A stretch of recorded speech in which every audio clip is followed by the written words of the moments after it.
Hello, Waking Up community. My name is John De Lamotte, and this is a little video I wanted to do on the concept of the self. I've been meditating for a couple months with the Waking Up app, and I am kind of blown away by what's happening, and I figured maybe this might help others if they hear it from a different perspective. And let me just have a couple caveats here. I am not a scientist. I am not a philosopher. Well, I'm an armchair philosopher. So everything I say in this video is open to discussion and pushback because I am very curious to learn and know more. This topic is super interesting to me, and I would love if y'all have feedback. So with that, let's jump in. I'm going to explain to you what the concept of the self is from my understanding and why it's so important that we dispel with it.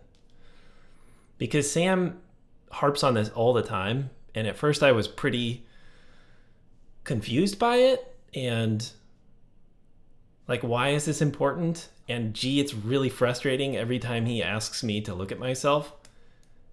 And this weekend, it really clicked for me, and I feel like sharing it will help. So here we go. Let's jump in. I've never done this before, so bear with me. So this is how I think of it. Basically, we have our brain, right? And it's got the two hemispheres, and then some things connecting it. Extreme oversimplification, but you get the idea. Now, in my mind, there is a part of the brain that houses this idea that me, John, I'm a person. So let's imagine that's this little section right here. I don't know what section of the brain that is, but it's probably somewhere, right? Now, let's kind of zoom in to this section of the brain here. Now, let's take an example and walk through it. Let's take an example of recording this video. So I'm gonna go real time. I did one take before this and I got anxious and a little shaky, and I deleted the recording because I didn't want to be seen as incompetent. So let's take that example for a minute. So somewhere in my brain, I decide to record a video, right? I don't know where that happens. Let's say it happens here.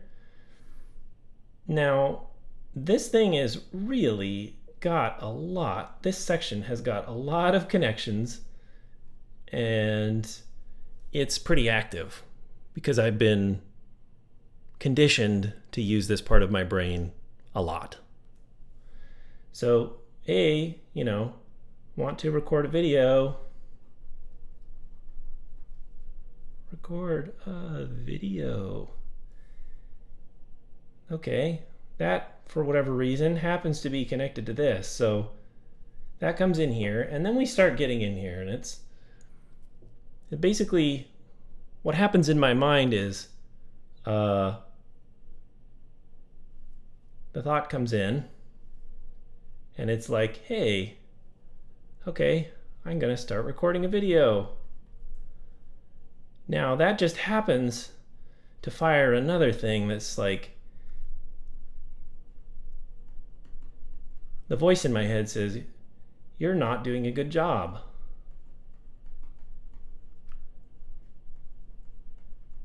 You're not doing a good job. Okay. Maybe that even then connects to you're a failure. And then that one connects to, I don't have these pre-planned, they're just coming to me. Try harder.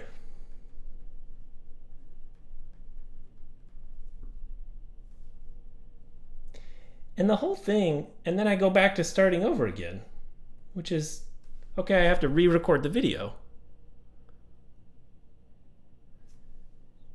And you know what? It's really easy to get stuck in an endless loop, chaining from one thought to the next, or perhaps just chaining to a different thought that's similar to that one, and then eventually ending up at restart. And this whole thing gets so tiring sometimes. I sometimes hit this thought of just give up.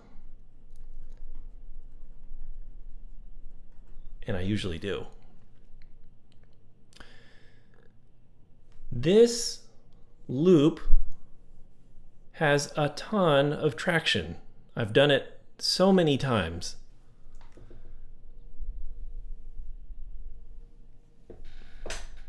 Now, what I think is happening is when you realize that this is just a process of neural circuitry running its course, and yes, this has been very ingrained in us. And really, this to me is all kind of connected to fear, which is a very primitive part of our brain. And so the loop is being powered by this need to stay safe, right? There's safety. The safety alarm bells are going off. Now, when I've spent time looking for the self and I can't find it, and I'm really, actually, truly convinced that, oh, gee, this is just I am nothing more than an animal, a very sophisticated animal, with a very sophisticated brain, under a very complex set of conditions. When I really let myself believe that truth, well then suddenly there's just sort of this off-ramp to the whole thing, which is, okay, this whole thing is just pre-programmed into me. I don't have to believe it. And I think in that moment when we accept that, it's actually a proxy for a relaxation of that activity in that part of a brain. I think it is mindfulness in a sense. And that really does kind of, at least temporarily, turn off this system. And suddenly this recording a video now maybe can cross over to other parts of my brain, and it's no longer getting stuck in this loop. And creativity then starts to flow because everything can talk to everything else. They're not getting locked in. And so to me, that's how I understand the importance of dispelling with the self. And it really does when I think this state of open connection and free movement in the brain is where compassion and creativity are born. Because suddenly we have a lot more capacity at our disposal, and it doesn't require effort. It just is, because the brain functions like that already. So I don't know if this is helpful for anyone else, but maybe it is. And either way, I'm sharing it, and I don't believe in free will anymore. So this video is what it is. Thank you all for listening, and I look forward to your feedback.